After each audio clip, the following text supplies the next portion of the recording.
Con mis saludos, paso a leerles mi artículo de esta quincena, que se publica en varios periódicos,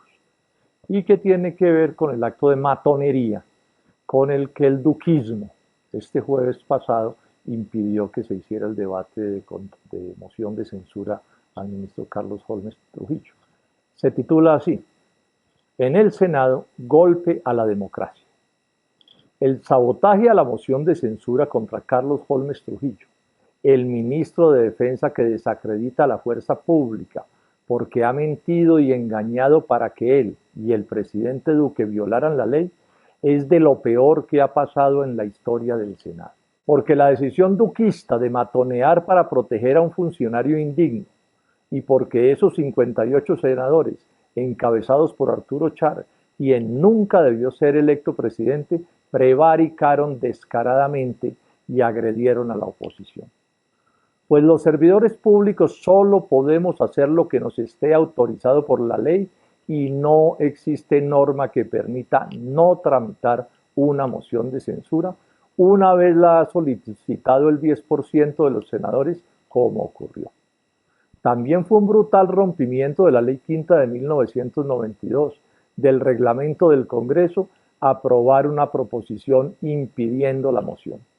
Y engañaron al decir que no podía hacerse el debate por alguna decisión del Consejo de Estado, como si la corrupción, que les es propia las mentiras, engaños e ilegalidades, se esfumara de esa manera. Y ellos tuvieran la potestad de decirnos qué podemos y qué no podemos decir los que no le vendimos nuestra conciencia al pésimo gobierno de Iván Duque. El degeneramiento político hace carrera entre los congresistas amamantados por la Casa de Nariño.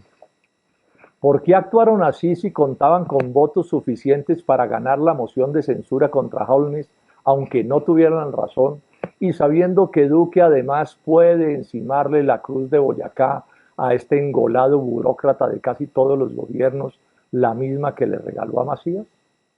Porque, fieles defensores del todo vale, del que derivan su éxito político, no se atreven a resistirse a lo que les indiquen en la Casa de Nariño y sus mensajeros en el Senado,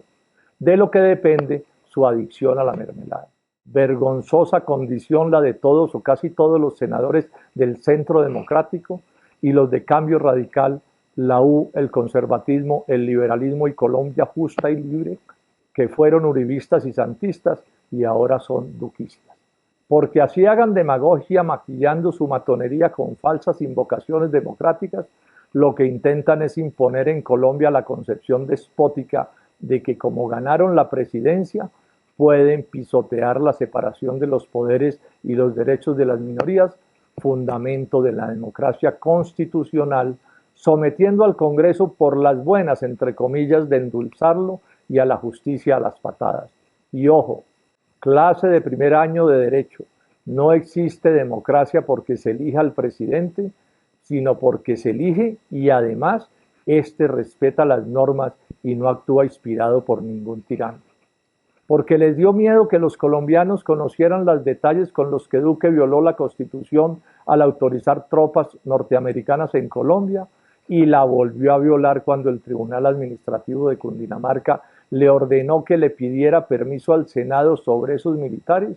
y además le rechazó que no le hubiera consultado al Consejo de Estado, con lo que rompió dos artículos de la Constitución, el 173.4 y el 231. Y no es que Duque y Holmes ignoren que los acuerdos con otros países son actos complejos que exigen que decidan el Poder Ejecutivo, el Legislativo y el Judicial. Lo que pasa es que les importa un pepino pasarse por la faja las normas que juraron cumplir y que no hay artículo en la Constitución, ninguno, no mientan más, que autorice que militares de Estados Unidos actúen en Colombia más allá del tránsito. Pero la razón principal para estos actos que los avergüenzan reside en su vocación de alfombras. Porque también intentaron que no se supiera en detalle que las órdenes del tribunal a Duque fueron dos. Si quiere tropas gringas en Colombia, primero pídale permiso al Senado. Y como usted las puso a actuar violando la Constitución, tiene plazo de 48 horas para suspenderle la autorización, exigencia que Duque acató, con lo que reconoció que el tribunal sí podía darle órdenes, pero a la par se puso de acuerdo con Holmes para no tramitar el permiso del Senado, para lo cual recurrieron al fraude de decir que sí lo hacían. Para ese efecto, el Mindefensa se consiguió unas cartas de 69 senadores duquistas que nunca se votaron ni aprobaron en el Senado, que no decide por cartas, y con las que, mintiendo nuevamente, Trujillo les dijo a los medios, en su cinismo 37 veces, que esa era la aprobación exigida por los jueces, fraude que el presidente y el secretario del Senado le destaparon dejándolo al desnudo. Y porque, por último, en la moción de censura los senadores duquistas iban a tener que explicarle a los colombianos si en el fraude de las cartas de falsa aprobación legal montado por Holmes Trujillo habían actuado como compinches de un ministro tramposo o como idiotas útiles. Bogotá, 24 de octubre de 2020. Muchas gracias.